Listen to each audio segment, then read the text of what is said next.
पाकिस्तान में सियासी हलचल पर जहां करीब करीब यह तय हो चुका है कि इमरान खान की सरकार गिरने वाली है। कहा जा रहा था इमरान वोटिंग से पहले ही इस्तीफा दे सकते हैं, लेकिन सुबह से शाम हो गई, इमरान के इस्तीफे की खबर नहीं आई। माना जा रहा है कि ऐसा इसलिए हुआ क्योंकि इमरान सरकार केवल इस्तीफा ही नहीं देते बल्कि लगे हाथ पाकिस्तान में इमरजेंसी की घोषणा कर देते। कहा जा रहा है कि इसकी भनक बाजवा को लग गई और उन्होंने इमरान को रोक दिया। यानी कि भले ही इमरान के इस्तीफे का ऐलान नहीं हुआ हो, लेकिन कहा जा रहा है कि अगले कुछ दिनों में उनकी विदाई पक्की है, क्योंकि धीरे धीरे उनके सारे साथी उन्हें छोड़कर जा रहे हैं, जिनमें एमक्यूएम-पी का नाम भी पक्का हो गया है। पाकिस्तान से सीधे आदिल सरफराज हमारे साथ जुड़ रहे हैं। आदिल, क्या पता चल रहा है? जी किशोर, ये बहुत बड़ी खबर है। इमरान खान पर दबाव अब बढ़ता जा रहा है। आज भी उनके दो मंत्रियों ने, उनकी अपनी कैबिनेट के दो मंत्रियों ने अपने मंत्रालयों से इस्तीफा दे दिया है।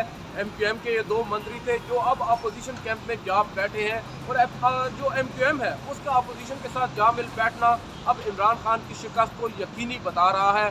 दूसरी जानिब अगर नंबर्स की बात की जाए तो नंबर्स अब अपोजिशन के पास ज़्यादा हैं, जबकि इमरान खान अब काफ़ी पीछे रह चुके हैं। इसी सूरत हाल को देखते हुए आज पाकिस्तान के आर्मी चीफ ने इमरान खान से उनके घर यानी कि वज़ीर आज़म हाउस में मुलाकात भी की है।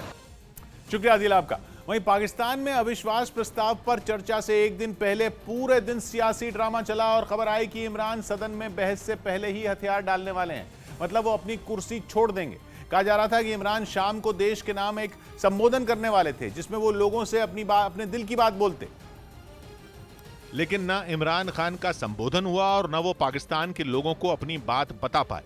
कहा जा रहा है इमरान आखिरी बार एक कोशिश करना चाहते थे, लेकिन सेना प्रमुख बाजवा के आगे उनकी एक नहीं चली।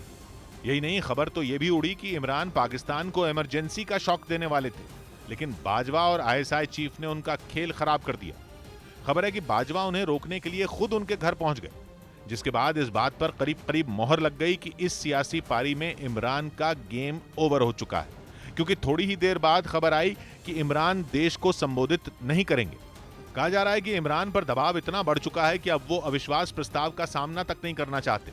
एक तरफ बाजवा और दूसरी तरफ विपक्ष, दोनों ने मिलकर इमरान का दिमाग इतना खराब कर दिया कि वो संसद की सूरत देखने से भी घबरा रहे हैं। माना जा रहा है कि इसीलिए उन्होंने प्लान किया था कि वो शाम को देश के नाम संबोधन देंगे और फिर इस्तीफा दे देंगे, लेकिन बेचारे इमरान ये भी नहीं कर पाए। हालांकि उनकी पार्टी के नेता अब भी हकीकत छिपा रहे हैं। आर्मी चीफ की और मुलाकात हुई, ना तो किसी ने उनसे रिजाइन मांगा, ना ही वजीर आजम रिजाइन करेंगे। खबर है कि इमरान इतना परेशान है कि उन्होंने अपनी पार्टी के सांसदों से वोटिंग से दूर रहने को बोल दिया। मतलब ये कि इमरान का अपनी पार्टी के सांसदों से भरोसा पूरी तरह उठ चुका है। खबर है कि इसीलिए उन्होंने उनसे कह दिया कि वो उस दिन नेशनल असेंबली में ना आए जिस दिन अविश्वास प्रस्ताव पर वोटिंग होगी। इमरान ने अपनी पार्टी के सांसदों को एक चिट्ठी जारी करके यह फरमान सुनाया, जिसमें लिखा गया कि अविश्वास प्रस्ताव पर बहस के दौरान वही सदस्य बोलेंगे जिन्हें पार्टी बोलने के लिए कहेगी। साथ ही उन्होंने उन्हें यह भी चेतावनी दी कि अगर किसी सांसद ने बात नहीं मानी तो उसे आर्टिकल 63A के तहत दल बदल माना जाएगा और पार्टी के खिलाफ जाने वालों पर कार्रवाई होगी। लेकिन ऐसा लगता है कि इमरान के सहयोगी और उनकी पार्टी के सांसद उनकी बात एक कान से सुनकर दूसरे से निकाल दे रहे हैं, क्योंकि एक एक करके उनके अपने उनका साथ छोड़ रहे हैं और कुर्सी बचाने की लड़ाई में इमरान अकेले पड़ते जा रहे हैं। अविश्वास प्रस्ताव पर बहस से एक दिन पहले पीटीआई की सहयोगी एमक्यूएम-पी के दो मंत्रियों ने सरकार से इस्तीफा दे दिया।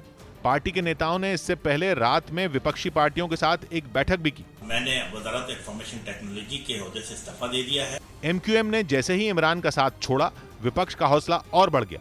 उसने एक साझा प्रेस कॉन्फ्रेंस की, जिसमें शहबाज शरीफ ने एमक्यूएम-पी को शुक्रिया कहा। वक्त पीछे होगा, पीपल्स पार्टी और एमक्यूएम आगे होगी।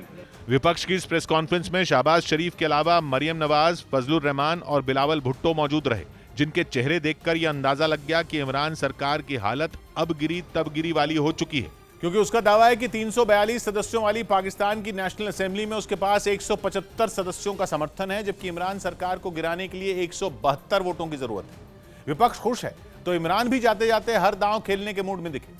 उन्होंने दोपहर में ही ऐलान कर दिया था कि वो उनके खिलाफ हो रही विदेशी साजिश का खुलासा करने वाले हैं, जिसके लिए वो एक सीक्रेट चिट्ठी लेकर मीडिया के सामने आने वाले थे। आप एक बहुत बड़ी इंटरनेशनल साजिश जो पाकिस्तान के खिलाफ हो रही है उसका हिस्सा ना बन जाए। इमरान ने सीक्रेट चिट्ठी दिखाने के लिए पाकिस्तान के कुछ बड़े पत्रकारों को चुना। खबर है कि उन्होंने वो सीक्रेट चिट्ठी उन्हें एक मीटिंग में दिखाई। कहा जा रहा है कि चिट्ठी का जिक्र उन्होंने अपनी कैबिनेट मीटिंग में भी किया। और बताया कि कैसे उन्हें कुर्सी से हटाने की साजिश विदेश में बैठकर लिखी गई। खबर है कि इमरान पत्रकारों को यह चिट्ठी इमरान ने दूर से दिखाई और अपनी जुबान से बताया कि चिट्ठी में उनके खिलाफ विदेश से रची साजिश के बारे में बताया। यही नहीं, इमरान ने दावा किया कि चिट्ठी में लिखा है कि अगर अविश्वास प्रस्ताव फेल हुआ तो पाकिस्तान को इसके बुरे नतीजे भुगतने होंगे। कहा जा रहा है कि इस बारे में इमरान ने पाकिस्तान की सुरक्षा एजेंसियों को भी जानकारी दी है। खबर है कि बैठक में इमरान ने यह भी कहा कि उन्हें रूस का दौरा करने से रोका गया था।